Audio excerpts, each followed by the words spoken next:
Baik, selamat siang. Assalamualaikum warahmatullahi wabarakatuh. Kita Waalaikumsalam. kita mulai pertemuan pada siang hari ini. Kita membahas tentang chapter 11. Chapter 11 kita akan membahas tentang DevOps ya. Jadi sebenarnya cloud ini banyak berkaitan tentang programming ya, karena hampir sebagian besar yang menggunakan DevOps cloud ya. Cloud ini adalah di bidang programming yang tujuannya untuk mempermudah testing, untuk mempermudah deploy dan sebagainya ya. Nah, salah satu teknologi atau salah satu metode yang digunakan dalam cloud ini ada yang namanya DevOps ya. Nah,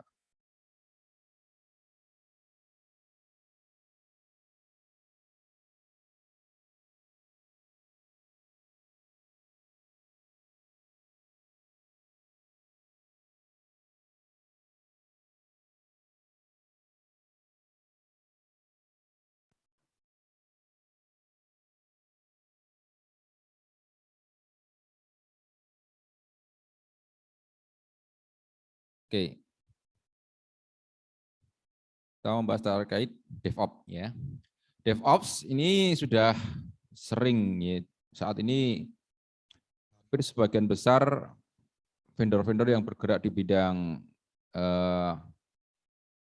software development, ya mereka memilih metode ini digunakan untuk membangun software yang mereka buat. Nah, yang pertama DevOps itu apa ya? DevOps ini adalah merupakan gabungan dari kata development dan operation. Jadi di mana DevOps ini dia menggabungkan dua tim, di mana tim developer dan tim operation ya, tim operation itu di mana masing-masing ini mempunyai tugas sendiri-sendiri. Ya. Contoh di bagian development, ya tim development itu kan ada proses analyzing, ada edit, ada build, ada test, ada debug, ya, ada deploy. Kemudian di bagian operation itu ada monitoring, audit, diagnosis, tune, dan feedback. Di mana diharapkan kedua tim ini dapat bekerja, dapat berkoordinasi, ya, agar nanti proses bisnis di dalam pembuatan aplikasi, building application dan sebagainya itu dapat berjalan efektif dan efisien. Tentu saja kedua tim ini mempunyai peranan yang berbeda, ya tugasnya berbeda sama sekali. Tapi dengan model DevOps ini mereka dibikin untuk saling bekerja sama, berkoordinasi. Ya. Nah, di mana DevOps ini dia menggunakan pengembangan perangkat lunak, biasanya menggunakan metode agile. Jadi mereka build, test, release, kemudian dicoba apakah ada masalah dari klien, kemudian kalau ada masalah kemudian dicari lagi, diselesaikan masalahnya, kemudian di-build, test, release lagi dan sebagainya. Jadi membutuhkan waktu tanggap yang cepat, ya. Di mana monitoring dan sebagainya ini dilakukan oleh tim operation team, ya, di mana mereka nanti akan mengamati customer yang menggunakan aplikasi tersebut. Ya, kalau di Google Play, ya, mereka yang bertugas mengawasi feedback ataupun review dari pengguna, ya, terkait dengan software yang mereka rilis. Ya. Ketika ada permasalahan-permasalahan, oh masalah ini, kemudian langsung menyampaikan ke bagian development-nya, langsung dicari, ya, diselesaikan bug-nya, masalahnya apa, kemudian dirilis kembali. Ya. Biasanya kan kalau rilis, kemudian dicari reviewnya bagaimana, ya, kemudian ketika ada permasalahan, kemudian langsung diberikan update lagi. Ya. Nah, seperti itu proses kerjanya. Sehingga masalah-masalah sebelum nanti software itu benar-benar dalam kondisi stable, ya, stabil, itu sudah terbebas dari bug. Ya. Nah, tujuannya adalah DevOps ini dibentuk adalah tujuannya adalah untuk meningkatkan koordinasi, ya, kolaborasi ada antara sistem, antara tim, ya, antara tim yang fungsinya sebagai development dan operasi, ya, mulai dari perencanaan hingga aplikasi atau fitur-fitur itu bisa terkirim ke pengguna. Dan semuanya itu dilakukan dengan cara yang otomatis, ya, otomatisasi. Ya. Tujuannya adalah yang pertama meningkatkan deployment frekuensi, ya, waktu untuk mendeploy. Ya, jadi ketika terjadi permasalahan, ya, karena di bidang di tim operasional ini, di operation team ini dia bertugas mencari bug, ya, cari bug. Mungkin kalau teman-teman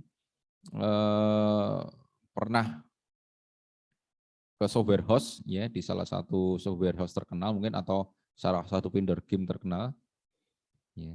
Contohnya di Gameloft, ya, di Jogja itu ada. Jadi mereka ada yang mendevelop, ada bagian debugging, ya. Jadi ada bagian develop dan debugging. Ketika sudah di develop, diserahkan ke bagian debugging, dicari bugnya, kemudian ketika ada dikembalikan lagi ke develop, ya, kemudian diperbaiki, dites lagi dan sebagainya. Ini nanti berjalan sangat cepat, ya. Sehingga nanti proses deployment-nya itu cepat, ya. Kemudian yang kedua adalah meningkatkan waktu pemasaran. Yang jelas proses pemasaran ini akan menjadi lebih cepat, ya. Ketika proses development, ya, dan proses debugging, mencari kelemahan-kelemahan dari aplikasi ini berjalan sangat cepat, maka semakin cepat waktu pemasarannya. Jadi semakin rilisnya itu semakin cepat, ya. Kemudian juga tujuannya adalah menurunkan tingkat kegagalan pada rilis terbaru. Ya, biasanya kalau software atau aplikasi yang baru launching itu kan biasanya tetap ada sesuatu yang kesalahan, ya. Tetap ada suatu kesalahan, mungkin itu luput dari proses debugging itu. Nah, dengan cara seperti ini, ya, dari development ke development operation dan sebagainya, ya, maka tingkat kesalahan atau kegagalan atau istilahnya error yang ada di aplikasi itu dapat diturunkan, ya. Karena sebelum dirilis dicek dulu, ya. Kemudian mempersingkat waktu perbaikan. Jelas kalau sebelum di launching dites dulu dan sebagainya, maka ketika nanti ada permasalahan, ya, maka permasalahan itu kan tingkat resikonya menjadi lebih kecil, ya. Ketika resikonya menjadi lebih kecil, maka kesalahan itu kan bisa bisa dikerucutkan, tidak meluas, ya, tidak meluas. Kemudian meningkatkan waktu pemulihan. Ketika terjadi permasalahan, itu waktu pemulihannya lebih cepat. Karena apa? Sudah tahu proses-proses yang akan terjadi ketika nanti ada permasalahan yang mungkin sudah didokumentasikan. Ketika dicoba oleh tim operasional, dicoba, kemudian ada errornya, didokumentasikan. Oh, errornya ini. Oke, dan diselesaikan. Kemudian diperbaiki, dites lagi. Oh, ternyata ada errornya seperti ini. Jadi ketika permasalahan itu sudah terdokumentasi, maka untuk memulihkan kesalahan-kesalahan tersebut, ya, error yang dari aplikasi, maka itu lebih cepat, ya. Nah, ini dari laporan State of DevOps pada tahun 2015, organisasi IT yang menerapkan DevOps itu menghasilkan kinerja 30 kali lebih tinggi dan 200 kali efisiensi waktu. 60 kali kegagalan lebih sedikit dan proses pemulihan 168 kali lebih cepat. Ini dari laporan State of DevOps. Jadi lebih istilahnya mereka lebih siap karena apa, sudah diuji terlebih dahulu sebelum dirilis. Nah, tools-tools yang bisa digunakan untuk DevOps ini banyak sekali ya. Banyak sekali ya. Yang di bagian plan, di bagian build, ya, continuous dan sebagainya. Ini banyak sekali ya. Ada Azure ya. Mereka banyak aplikasi-aplikasi yang berbasiskan cloud. Ya, karena apa? Untuk koordinasi dari berbagai tim, terutama tim development dan tim operation, itu kan butuh bisa diakses dimanapun, kapanpun. Ya, maka cloud adalah solusi yang digunakan untuk mencapai agar bisa dapat dilakukan koordinasi dengan baik antara tim development dan tim operation. Di situ ada Amazon Azure, kemudian ada Google Cloud, ada Amazon Web Service dan sebagainya. Intinya ke cloud computing, ya, baik yang infrastruktur as a services, kemudian software as a services, kemudian ada platform, ya, ada dan yang lainnya. Nanti juga ada code as a service, ya, jadi coding, ya, scriptnya itu digunakan sebagai service. Ya. Nah, tool-tool yang digunakan yang pertama adalah source code management, ya, source code management. Di mana source code ini kan banyak sekali. Source code itu apa sih? Kode sumber ya. Ya, kode sumber. Jadi semua kode sumber dari aplikasi itu disimpan di manajemen ya, agar bisa diakses oleh yang lainnya. Ya, diakses, diperiksa, ya. Jadi bisa up to date. Oh, ini kemarin sudah diupdate nih.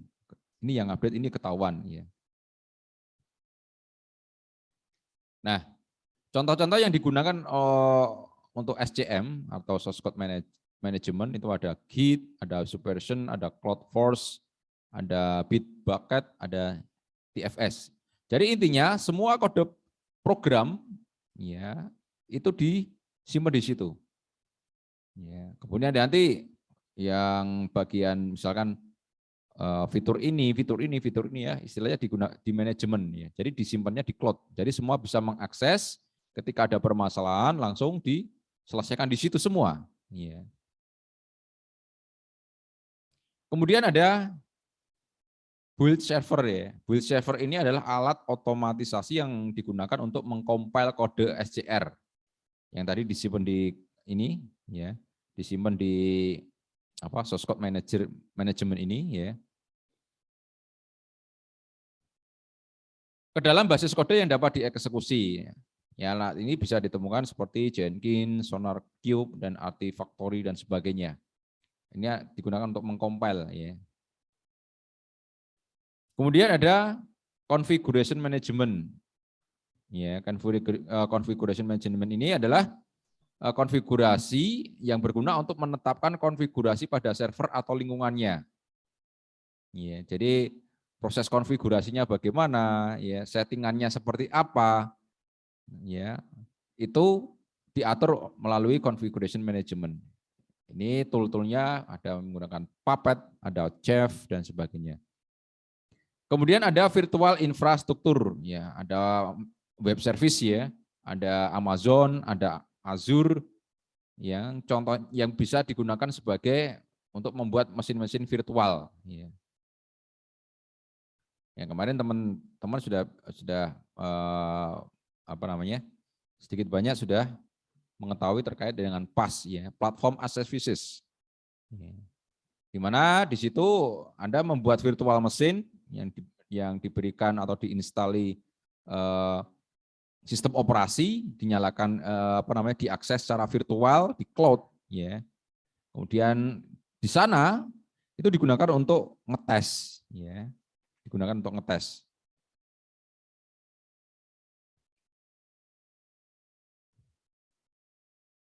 Kemudian ada tes automation. Tes automation ini digunakan untuk pengujian, ya. Ketika tadi sudah sudah di building, ya, kemudian di compile di atas, kemudian dites. Ya. Contoh tool yang dapat digunakan itu ada Selenium, ada Air dan sebagainya. Nah, DevOps ini bekerja secara terintegrasi, ya. Jadi secara bersama-sama, dan prosesnya menggunakan otomatisasi semua. Jadi di bagian bagian development itu kan sudah ada proses, ya, bagaimana membuatnya, terus habis ini ngapain dan sebagainya. Begitu juga di bagian tim yang operation. Ya, nanti bagaimana cara mencari bug-nya seperti apa, kemudian bagaimana ngetes yang sudah selesai, ya. Nah, ini sesuai dengan siklus hidup yang tadi, ya. Nah, siklus hidupnya seperti ini yang ini. Nah, ada build, plan, continuous dan sebagainya. Kemudian manfaat dari DevOps, ya. Yang pertama adalah kecepatan. Karena dia berada di cloud, ya, maka dia bisa diakses dengan cepat, ya. Dapat diakses dengan cepat. Ya, kalau software developer itu sudah menggunakan DevOps, ya paling tidak mereka mempunyai infrastruktur cloud-nya yang bagus, ya. Karena ini sangat mendukung kinerjanya. Ya. Kemudian pengiriman yang cepat, ya, fast delivering. Ya, jadi ketika ada perubahan dan sebagainya itu kan langsung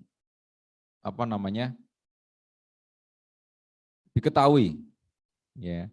Ketika ada permasalahan itu bisa langsung diketahui, kemudian langsung bisa dideploy, update-nya langsung diberikan update, sehingga aplikasi tersebut itu lebih cepat diperbaiki. Contohnya kemarin ketika ada bug, ya, ada bug dari WA, ya, kemudian langsung diberikan update dan sebagainya, langsung bisa tertangani sebelum mereka berpindah. Dulu kan sempat, ya, ada masalah privasi, ya, agreement yang dari WA itu, ya, yang dari WhatsApp yang kemungkinan merugikan konsumen, ya, kemudian membuat konsumen itu berbondong-bondong meninggalkan WA. Nah, dengan adanya seperti itu maka pihak developer, ya, kemudian memberikan kebijakan lain, ya. Nah, kemudian dikirimkan melalui update-nya sehingga tidak berlaku lagi. Kemudian keandalan, ya, yang jelas dengan memanfaatkan DevOps ini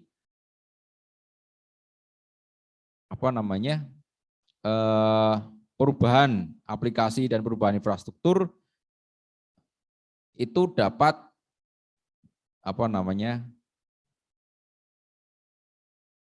dapat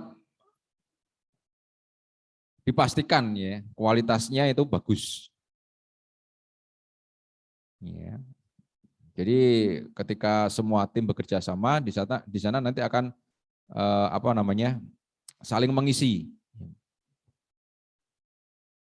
Jika ada permasalahan maka dari operasional akan menyampaikan. Kemudian ketika sudah disampaikan diperbaiki lagi, ya, kemudian baru diupdate, ya. Semakin cepat diupdate maka semakin bagus. Kemudian skala, ya. DevOps itu dapat dilakukan di skala apapun, ya, dikembangkan, ya. Jadi prosesnya itu bisa berkembang lebih luas, ya. Bisa berkembang lebih luas, ya. Dapat di istilahnya itu di skalanya ya, karena dia berbasiskan cloud, ya, maka bisa dikembangkan, atau kalau ada hal-hal yang sekiranya itu tidak dipakai, maka bisa dihapus dan sebagainya. Istilahnya dapat dikustomisasi. Nah, kemudian peningkatan kolaborasi, ya. Jadi tim pengembang dan tim pengoperasian ini dapat berkolaborasi dengan bagus, ya, menggabungkan alur kerja mereka, mengurangi inefisiensi dan menghemat waktu, ya. Sehingga aplikasi-aplikasi yang terbentuk atau aplikasi-aplikasi yang sedang dikembangkan itu dapat diselesaikan dengan cepat. Ya, tentu saja dengan cepat dan hasilnya bagus karena sudah dites dulu oleh tim pengoperasian, ya, operasional tim. Kemudian keamanan, ya. Karena tadi sistem itu dibuat cepat, ya, aplikasi atau software itu dibuat cepat, itu ada kemungkinan bisa menyebabkan kerentanan terhadap keamanannya. Nah, oleh karena itu tugasnya dari tim operasional adalah melihat kerentanan terkait keamanan pada aplikasi tersebut, ya, agar bisa diselesaikan, ya, atau bisa diperbaiki oleh tim development. Kayak kemarin, ya, aplikasi hack yang healthy, yang kesehatan itu yang kemarin bocor datanya, ya, yang yang terintegrasi dengan aplikasi Peduli Lindungi itu, ya, itu kan sempat bocor, ya. Kemudian dilakukan proses perbaikan, ya, diupdate oleh pengembangannya, ya, ini atas informasi dari customer-nya ketika ada kebocoran data. Ya. Nah, kenapa DevOps ini penting? Ya, ini karena apa? Software ini sekarang sudah tidak menjadi sekedar pendukung, tetapi sudah sebagai bagian. Ya. Hampir semuanya proses bisnis yang kita lakukan itu adalah menggunakan software. Ya. Jika software ini tidak bisa dibikin dengan cepat, ya, seperti kata Presiden, ya, 2 minggu cukup, ya, panggil programmer. Nah, itu kalau nggak ada kerjasama antara tim developer dan operationnya, menghasilkan sebuah software dalam waktu 2 minggu itu, ya, kepalanya bisa pusing gitu, ya. Dengan catatan, ya, software yang dihasilkan itu tentu memenuhi standar yang baik, ya, dari segi keamanannya, ya, dari segi UI UX-nya, ya, dari segi penggunaannya. Nah, itu menghasilkan software dalam waktu yang singkat, ya, dengan hasil yang baik, itu tentu saja tidak mudah. Karena harus diuji dulu sebelum di launching. Ya, harus diuji dulu. Nah, sekarang banyak sekali yang menggunakan software untuk otomatisasi, ya, IoT dan sebagainya, ya, di mana layanannya butuh cepat dan sebagainya. Nah, ini bagaimana sebuah software development, yaitu mengembangkan software atau membuat software dengan waktu yang singkat, ya, dengan kualitas yang baik. Nah, adapun kegiatan-kegiatan yang dilakukan di dalam DevOps itu ada plan, ada continuous feedback, operate, monitoring, integration development, ada continuous integration development, ada build dan sebagainya. Nah, ini masing-masing ada tool-toolnya ya, ada tool-toolnya. Di sini ada plan. Plan itu menggunakan Jira software, kemudian ada Jira Service Desktop, kemudian ada Bucket, Bitbucket, ada Jira software, ada Opsgenie dan sebagainya. Ini adalah tool-tool yang digunakan dalam proses kegiatan DevOps ini. Ya.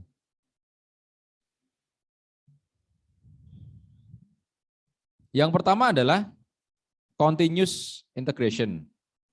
Continuous integration ini merupakan layanan yang diberikan oleh DevOps untuk melakukan build dan automation testing. Ya. Jadi digunakan untuk membangun, ya, membangun, ya. Kemudian dilakukan testing secara otomatis. Jadi kalau sekarang ngetes sebuah aplikasi itu enggak seperti dulu ya. Di-compile, dicek, ada errornya tidak ditemukan satu-satu. Sekarang sudah proses otomatisasi, ya, di mana di bagian development itu membangun aplikasi itu dengan otomatisasi, dan bagian operation itu juga testing, ya, testing perangkat, testing softwarenya itu juga menggunakan proses otomatisasi, dan semuanya itu dilakukan terus-menerus, ya. Tujuannya untuk menemukan error atau error code dan fix code atau kode-kode yang sudah benar. Ya, mana yang error, ya, yang bisa menimbulkan celah dari software tersebut, ya, itu di bagian ini. Ya. Nah, manfaat dari continuous integration itu yang pertama adalah meningkatkan produktivitas pengembang, ya. Membantu tim menjadi lebih produktif dengan membebaskan pengembang dari tugas manual, ya. Mendorong perilaku yang membantu mengurangi jumlah kesalahan dan bug yang dirilis ke pelanggan. Jadi karena tadi sudah sifatnya otomatis, maka tidak dikerjakan secara manual. Di mana manual itu mungkin yang ngecek waktu pertama kali, ya, pertama kali itu bisa bagus cara proses pengecekannya. Tapi ketika yang kedua, ketiga, keempat, dan sebagainya, itu mungkin akan mengurangi tingkat kevalitan tim yang melakukan proses testing. Makanya dibikin sebuah otomatisasi, ya, dalam melakukan proses testing software yang sudah dibangun. Kemudian menemukan dan mengatasi bug lebih cepat, ya. Dengan pengujian yang lebih sering diuji. Jadi sebelum di launching itu kan diuji terus. Setiap selesai build diuji, setelah build dites, setelah selesai di develop dites lagi. Nah, ini tujuannya meminimalkan, ya, meminimalkan kesalahan-kesalahan, ya. Dan kesalahan-kesalahan tersebut bisa diatasi lebih cepat, ya, dia bisa diatasi lebih cepat, sehingga masalahnya tidak menjadi besar, ya. Mungkin ada bug yang terlewat ketika di testing secara manual, nah itu bahaya ketika itu aplikasi yang digunakan itu aplikasi yang sifatnya itu vital, ya, sifatnya vital.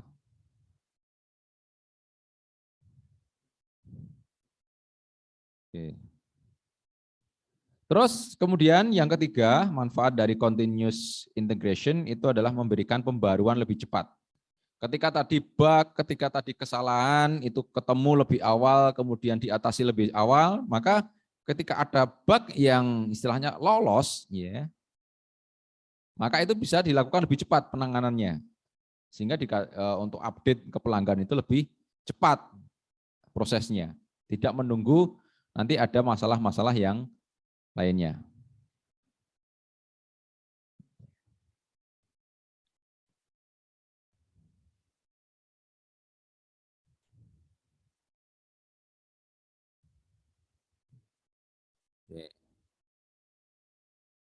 Terus kegiatan DevOps yang kedua,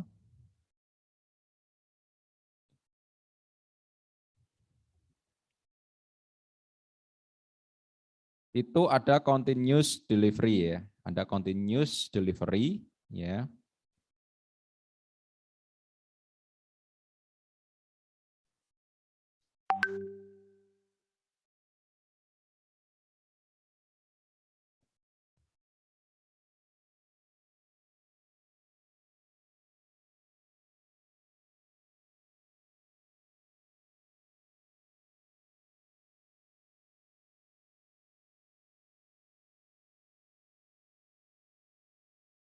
Nah, continuous delivery ini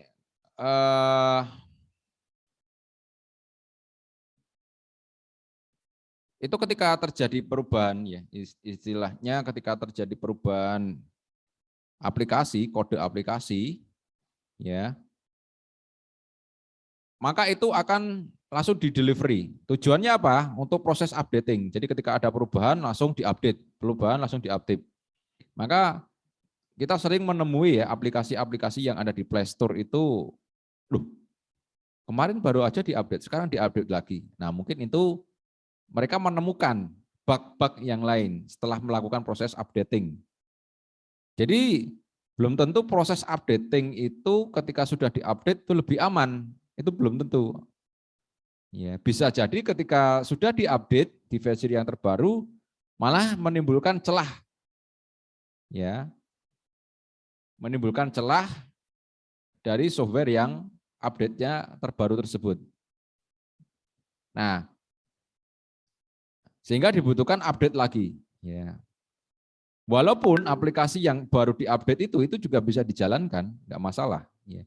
Jadi proses update ya untuk menangani permasalahan-permasalahan yang ada di software tersebut, walaupun software atau aplikasi tersebut dijalankan, ya, masih berjalan, itu nggak masalah. Ya.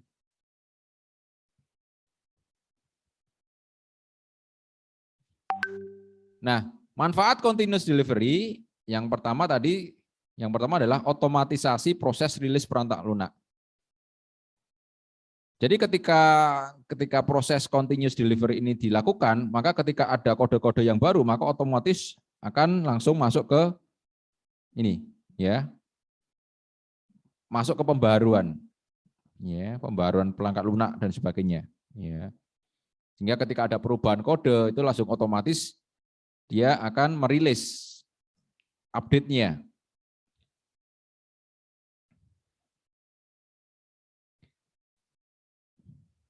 Kemudian yang kedua itu meningkatkan produktivitas pengembang, sama seperti tadi ya. Dari tugas manual, ya, mengurangi jumlah kesalahan bug yang diterapkan di pelanggan. Ya. Kemudian yang ketiga menemukan lebih cepat, ya, menemukan bug lebih cepat, sehingga bisa melakukan proses delivery, ya, delivery pengiriman, ya. Pengiriman update, ya, setelah tadi bugnya dicepat, ya, diatasi, kemudian langsung diberikan update. Ya. Kemudian memberikan pembaharuan lebih cepat, ya. Oh, ini keliru ya, ini continuous delivery harusnya. Ya. Ketika tadi bugnya lebih cepat ditemukan, kemudian dirilis ditemukan, diatasi, kemudian diuji, ya, diuji. Setelah diuji selesai, maka ya siap di launching untuk update-nya. Kemudian selanjutnya ada continuous deployment, ya. Setelah continuous integration dan delivery sudah dinyatakan baik, maka tim development dapat melihat perubahan yang terjadi pada proses pada environment test-nya. Ya. Jadi setelah dilakukan proses integration, delivery, maka bisa dilihat perubahannya. Oh, ternyata nggak masalah ini. Ya, kalau tidak masalah ya di-deploy, bisa dilanjutkan proses deployment. Kemudian selanjutnya adalah configuration management. Proses ini berkaitan dengan sistem engineering yang bertujuan untuk memaintain, ya, konfigurasi produknya. Jadi semuanya ini dilakukan base-nya secara otomatis dan standar sesuai dengan konfigurasi. Ya. Jadi misalkan apa namanya, biasanya perangkat-perangkat yang membutuhkan configuration management ini adalah aplikasi atau perangkat yang ada di mobile ya. Contohnya Anda bisa bayangkan ya ketika terjadi perubahan update ya. Contohnya kita lihat di apa Xiaomi ya, Xiaomi yang apa namanya beberapa kali mengadakan rilis update MIUI-nya, ya kan? Itu kan ada sekian ratus tipe, ya, sekian ratus tipe. Bagaimana mereka mendeploy dengan apa namanya aplikasi yang istilahnya itu base-nya sama, misalkan MIUI 12, ya, contohnya, itu bisa diterapkan di apa namanya di HP yang levelnya mungkin rendah sampai levelnya yang tinggi. Nah, mereka kan punya configuration base-nya, basic-nya. Ya, basic-nya. Nah, ketika mau dilakukan pembaharuan yang base-nya ini tinggal ditambahkan istilahnya ditambahkan fitur-fitur tambahan sesuai dengan HP yang tipe HP yang akan diberikan update tersebut. Ketika nanti ada HP ini, maka dipilihkan ini. Ketika ada HP tipenya ini, dipilihkan ini. Nah, ini semuanya serba, kalau tidak dilakukan secara otomatis kan bingung. Ya, milihnya bagaimana? Nah, itu semuanya by script atau by coding. Ya. Jadi teman-teman kalau yang sebenarnya Anda cukup menguasai dua hal ini ya, coding dan networking. Kalau dua hal itu Anda bisa kuasai dengan baik, enak Anda ya. Mau bekerja di IT di bidang apapun gampang ya.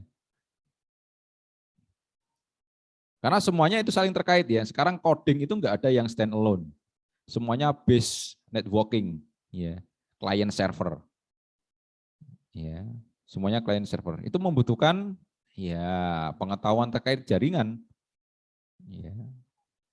Coding ya, coding bisa Anda manfaatkan di apapun ya. Anda bisa ngoding untuk jaringan juga bisa, Anda membuat software development juga bisa ya.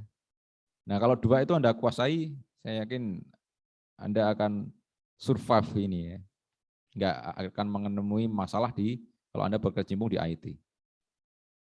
Nah, kemudian ada yang namanya infrastruktur as code. Nah, jadi kode. Sekarang kita mendefinisikan infrastruktur itu melalui sebuah kode. Ya. Jadi misalkan kita mau membuat server, itu enggak harus membuat server kayak kemarin ya, misalkan membuat apa namanya? Membuat virtual mesin ya. Klik apa namanya virtual mesin, jadi terus kemudian pilih ini, pilih ini, pilih ini. Nah, dengan adanya DevOps ini itu enggak perlu. Tinggal didefinisikan dalam sebuah kode aja, kodenya di-execute ya ke kontainer, nanti kontainer otomatis akan membuat sendiri virtual mesinnya. So, apa namanya sistem operasinya apa, pilihannya seperti apa, nah itu. Ini dengan hanya code ya, kekuatan kode. Makanya di sini disebut infrastruktur as code. Kalau kita membangun infrastruktur tinggal klik aja, istilahnya kita ketik execute, nah sudah jalan ya. Sehingga hal ini dapat digunakan untuk proses standarisasi dan duplikasi. Jadi semuanya nanti sama. Kemudian kegiatan DevOps yang lainnya adalah monitoring ya. Ketika apa namanya sudah digunakan ya tinggal monitoring. Ya, tinggal monitoring. Apa ini efeknya ketika sudah dilakukan pembaruan?